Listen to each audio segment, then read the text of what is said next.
నమస్తే. ప్రస్తుతం మనతో పాటు సీనియర్ జర్నలిస్ట్ దాము బాలాజీ ఉన్నారు. ఆయనతో మాట్లాడదాం. నమస్తే సార్. నమస్తే. సార్, పిన్నెల్లి రామకృష్ణ ఆయన ఈవీఎంలను ధ్వంసం చేస్తూ ఉన్న ఒక వీడియో వైరల్ అవుతుంది. అది యాహ్! ఇప్పుడు రీసెంట్‌గా బయటికి రావడం అంటే ఎలక్షన్స్‌కి తర్వాత ఎప్పుడు రాలేదు. లేట్‌గా రావడం మీద చాలా మందికి అనుమానాలొస్తున్నాయి. అసలెందుకు ఇప్పుడు విడుదలయ్యిందంటారు? దీనికి కారణం ఏందంటే సీసీటీవీ ఫుటేజ్‌ని దాచిపెట్టారు. పోలీసులు సరిగ్గా దీని మీద ఎంక్వైరీలు చేయలేదు. అంటే కొన్ని చోట్ల పోలీసులు వైసీపీతో కుమ్మక్కయ్యారు, కొన్ని చోట్ల తెలుగుదేశంతో కుమ్మక్కయ్యారు. అది కనిపిస్తుంది. సో, ఇప్పుడు సిట్ వేశారు. సిట్ వేసిన తర్వాత వాళ్ళకి అర్థమైందేమో, సిట్ కూడా ఏం చెప్పిందంటే చాలా చోట్ల సీసీటీవీ ఫుటేజ్ కలెక్ట్ చేయలేదు. కలెక్ట్ చేసినా దాన్ని పరిశీలించి వాళ్ళ మీద చర్యలు తీసుకోలేదు అని చెప్పింది. అలాగే దాదాపు 13, 1400 మంది మీద కేసులు పెట్టాల్సి ఉన్నా కూడా అంతమంది మీద పెట్టలేదు. ఏదో కొంతమంది పెట్టారు, కొంతమంది మీద నోటీసులు ఇచ్చి వదిలేశారు. 41A నోటీసులు అనేది సిట్ నిన్న 150 పేజీల నివేదికలో చెప్పింది. సో, ఇక్కడ అందుకనే ఇది ఇప్పుడు నాకు తెలిసి ఇది తెలుగుదేశం వాళ్ళకి దొరికినట్టుంది. సిట్‌కి దొరికితే వాళ్ళు బయట పెట్టరు. సో, తెలుగుదేశం వాళ్ళు మరి ఎలా సంపాదించారనేది తెలీదు. బట్ వాళ్ళు చాలా బాగా సంపాదించారని చెప్పొచ్చు, అప్రిషియేట్ చేయొచ్చు. ఎందుకంటే యాక్టివ్గా ఉన్నారు. నిజానికి తెలుగుదేశం నుంచి కూడా ఇలాంటివి జరిగాయి, కానీ వైసీపీ వాళ్ళు అంత యాక్టివ్గా ఉన్నట్టుగా కనిపించట్లేదు. తెలుగుదేశం వాళ్ళు వర్క్ చేస్తున్నారు. సో, ఇప్పుడు పిన్నెల్లి అక్కడ క్లియర్గా వెళ్ళి చేస్తున్నాడు. అక్కడ ఉన్న ఆఫీసర్ కూడా ఏమి అబ్జెక్ట్ చేయట్లేదు. ఎవరో చేస్తుంటే అబ్జెక్ట్ చేసేదానికి ఒక అతను వస్తే అతను కూడా లాగి పడేశారు. సో, క్లియర్గా అక్కడైతే పిన్నెల్లి చేసినట్టుగా వీడియోలో ఉంది. మరి దాన్ని కూడా డీప్ ఫేక్ అంటారేమో తెలియదు మనకి. ఎందుకంటే ఇప్పుడు డీప్ ఫేక్ అని నిజంగా జరిగితే కూడా డీప్ ఫేక్ మీద తోసేయచ్చు. కానీ రేపు ఫోరెన్సిక్కి పంపిస్తారు ఖచ్చితంగా ఇలాంటిది. ఎందుకంటే కోర్టుకు వెళ్తుంది కేసు.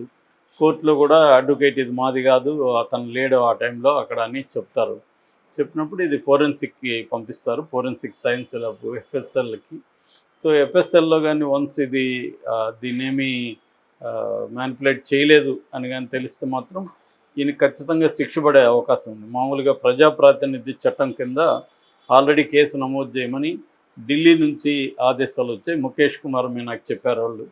సో, ఎందుకంటే ఇది వైరల్ అయింది, ఢిల్లీకి కూడా వీళ్ళు పెట్టుంటారు అలాగూ తెలుగుదేశం వాళ్ళు. సో, అక్కడ వాళ్ళు చూసి ఇమ్మీడియట్గా దీని మీద చర్య తీసుకోండి. ఒక ప్రజాప్రతినిధి ఈవీఎంలను ధ్వంసం చేస్తే ఇంకా ఎన్నికల పరిస్థితి ఏంటి? సో, దీని మీద సీరియస్ చర్య తీసుకోమని డీజీపీకి చెప్పమని ఈయనకి ముఖేష్ కుమార్ మీనాకి ఆదేశాలు వచ్చాయి. ఆయన డీజీపీకి ఎలా చెప్తాడు. సో, డీజీపీ దీని మీద కేసు నమోదు చేసే అవకాశం ఉంది. అయితే మరి మామూలుగా అయితే 7 ఏళ్ళు వరకు జైలు శిక్ష పడే అవకాశం ఉంది దీంట్లో, ఇటువంటి కేసుల్లో. మరి ఇది పడుతుందా? ఎందుకంటే ఒకటి సీసీటీవీ ఫుటేజ్, దాన్ని మ్యానిపులేట్ చేసామని చెప్తారు. అది ఎట్లాగో ఎఫ్ఎస్ఎల్ నుంచి వస్తుంది. రెండవది అక్కడ సాక్ష్యాలు కూడా ఉన్నారు తెలుగుదేశం వాళ్ళు. మరి ఆయనకి కూడా తెలిసి ఉంటుంది కదా సీసీటీవీ. ఎందుకంటే దాదాపు అన్ని కేంద్రాల్లో సీసీటీవీలు పెట్టారు. మరి సీసీటీవీలు ఉన్నా కూడా అతను చేయగలిగాడంటే మరి అతను ఏ కాంపిటెన్స్ చేశాడనేది షాకింగ్ విషయమే. సో, ఇదైతే బయటకు వచ్చింది. ఇప్పుడు దీని నుంచి తెలుగుదేశం వాళ్ళు ఒక ఆందోళన వ్యక్తం చేస్తున్నారు. స్ట్రాంగ్ రూముల దగ్గర కూడా భద్రత సరిగా లేదు అని ఈసీకి చెప్తున్నారు. బట్ ఈసీ స్ట్రాంగ్ రూముల దగ్గర భద్రత ఎలాంటి భద్రత ఉందో డీజీపీ నిన్న విడుదల చేశాడు. దాదాపు 350 స్ట్రాంగ్ రూములు ఉన్నాయి ఆంధ్రప్రదేశ్లో. అందులో దాదాపు 100 ఫేస్ రికగ్నైజ్డ్ సీసీటీవీలు పెట్టారు. అంటే ఫేస్ను కూడా అది రికగ్నైజ్ చేయి క్లీన్గా చూపిస్తుంది అనమాట. సో, అటువంటి పెట్టారు. అట్లాగే అక్కడ 30,114 మంది మొత్తం బలగాలు ఉన్నారు. అంటే ఇందులో 3 అంచెల వ్యవస్థ ఉంటుంది. సో, 3 అంచెల వ్యవస్థలో ఒకటేమో సిఐఎస్ఎఫ్ ఉంటుంది, సెంట్రల్ ఇండస్ట్రియల్ సెక్యూరిటీ ఫోర్సు. తర్వాత ఏఆర్, ఆర్మ్డ్ రిజర్వ్ పోలీస్ ఉంటారు, సివిల్ పోలీస్ ఉంటారు. సో, తర్వాత చెక్ పోస్టులు ఉంటుంది. చెక్ పోస్టులో చెక్ చేసినాకే లోపల పంపిస్తారు. ఎవరైనా అధికారులు వచ్చినా కూడా వాళ్ళని వీడియో షూట్ చేస్తారు. వాళ్ళు ఏమేమి చేస్తున్నారు మొత్తం వీడియో షూట్ చేస్తారు అన్నమాట. అధికారులు కూడా ఎవరు వచ్చారు ఏమిటి నమోదు చేయాల్సి ఉంటుంది. అట్లాగే అక్కడ ఉన్న పోలీస్ అధికారులు, పోలీసు సెక్యూరిటీ అందరికీ బాడీ క్యామ్స్ ఉంటాయి అన్నమాట. సో వాళ్ళు ఎక్కడికి ఎటు కదిలినా బాడీ క్యామ్ రికార్డ్ చేస్తూ ఉంటుంది. తర్వాత నైట్ అయితే ఫ్లడ్ లైట్స్ కూడా పెట్టారు, చీకట్లో ఏమన్నా అటాక్ చేస్తారని ఫ్లడ్ లైట్స్ ఉంటాయి. రెండోది 2 కిలోమీటర్ రేడియస్లో ఏ టపాసులు పేల్చడం కావచ్చు, లేకపోతే బెలూన్స్ ఎగరేయడం కావచ్చు, డ్రోన్స్ కావచ్చు, ఇవేవి కూడా అలో చేయట్లేదు. చాలా స్ట్రాంగ్ అయితే ఉంది. దాని తర్వాత వీటిని కౌంటింగ్ కేంద్రాలకి తరలిస్తారు. కౌంటింగ్ కేంద్రాలు ఇప్పటి వరకు అయితే 33 ఉన్నాయి. వాటిని పెంచమని తెలుగుదేశం అడుగుతుంది. 33 సరిపోదని పెంచే ఆలోచనలో కూడా ఈసీ ఉన్నట్టుగా తెలుస్తుంది. సో కౌంటింగ్ కేంద్రాలు కూడా హై సెక్యూరిటీతో వీటిని తీసుకెళ్తారు. ఎందుకంటే ఆల్రెడీ ఆంధ్రప్రదేశ్లో ఉద్రిక్త పరిస్థితులు ఉన్నాయి కాబట్టి చాలా అట్మోస్ట్ జాగ్రత్తలు తీసుకుంటుంది. ఎలక్షన్ అయినాక కూడా 15 రోజుల పాటు 25 కంపెనీల కేంద్ర బలగాలు ఆంధ్రప్రదేశ్లోనే ఉంటాయి. ఎందుకంటే post election violence, post result violence జరిగే అవకాశాలు ఉందని ఇంటెలిజెన్స్ వర్గాలు ఈసీకి చెప్పాయన్నమాట. ఎందుకంటే ఖచ్చితంగా ఒక కారణం ఏంటంటే దీంట్లో ఈసారి విపరీతంగా డబ్బులు ఖర్చు పెట్టారు అభ్యర్థులు. సో ఆ ఓడిపోయిన వాళ్ళకి చాలా ఫ్రస్ట్రేషన్, కోపం ఉంటుంది.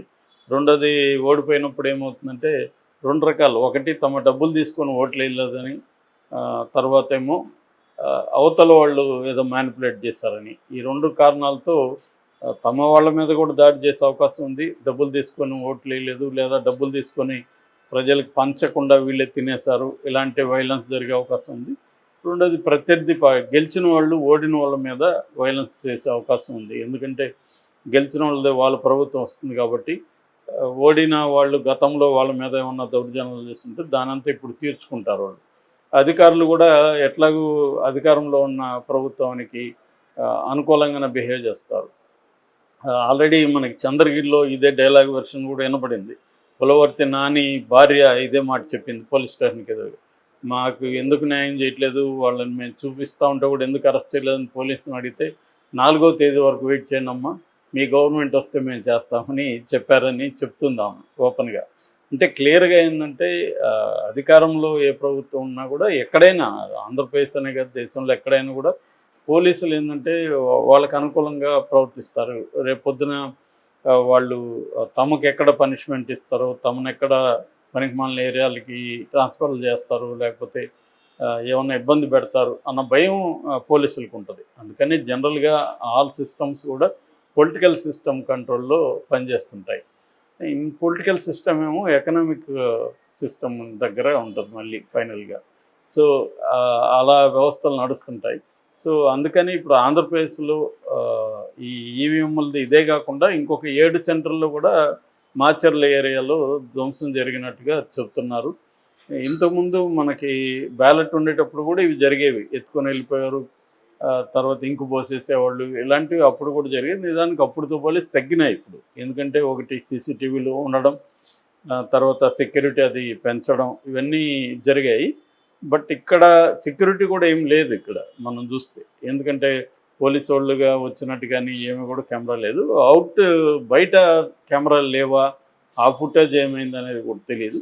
రెండవది అన్నిటికంటే ఇంపార్టెంట్, ఇన్ని రోజులు ఎందుకు ఈ ఫుటేజ్ బయటికి రాలేదు, వీళ్ళకి ఎలా దొరికింది అనేది కూడా నిజానికి ఎలక్షన్ కమిషన్ ఆరా తీయాల్సింది.